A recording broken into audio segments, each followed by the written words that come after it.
Miabot sa 12 ka mga barangay sa Tubod, Lanao del Norte ang naapektuhan sa pagbaha. Resulta sa kusog nga ulan, epekto sa trough sa low pressure area kagabi.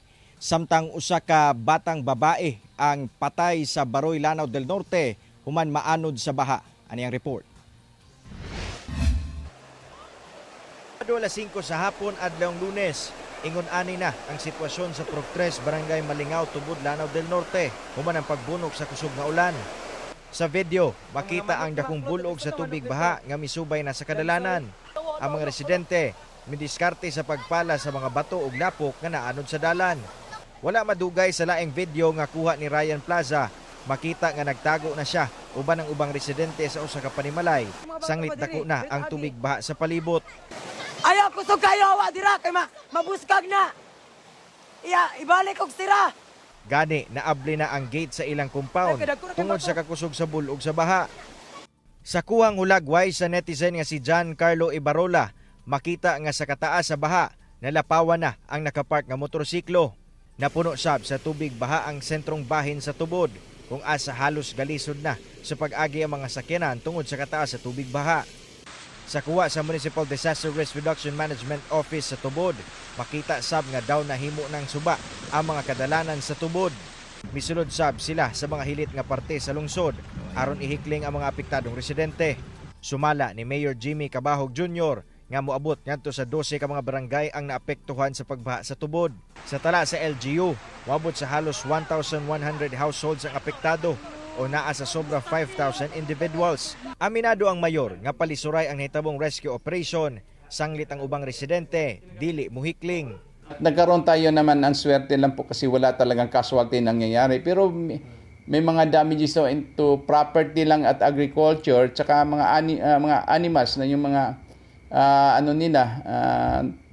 alagang hayop na dito sa mga household na talagang material yung amount. Usa sa mga nagrabihan ang Barangay Malingaw sa Tubod kung asa tataw gyud ang pagkalukat sa mga punuan sa kahoy sa palibot.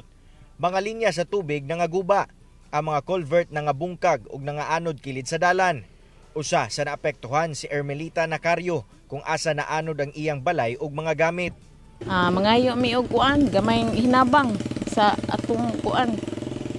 Gobyerno kay pertigyong purot gyud amo ang kuan, gipanganod amo ang mga gamit.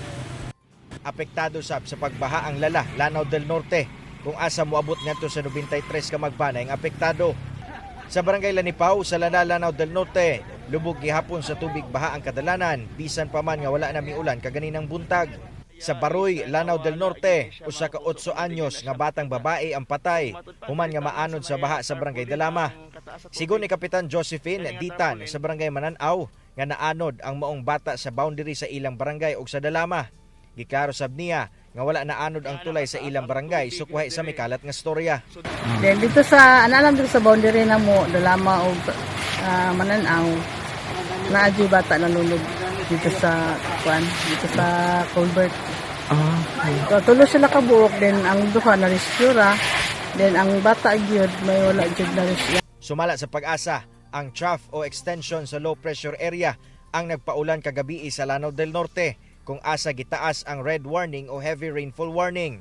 Sa kasamtangan, anana sa 145 kilometers southeast sa General Santos City ang trough of low pressure area nga magdala gyapon sa mga pag-ulan sa Northern Mindanao, Zamboanga Peninsula, Caraga ug Davao Region.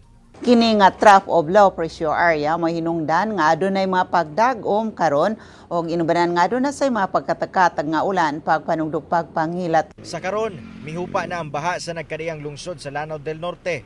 Padayon sab ang pag-apod og ginabang sama sa pagkaon, bugas ug sanina alang sa mga naapektuhan. Kauban si Makoy Sempron sa kamera. Ako si Cyril Chavez para sa One Mindanao.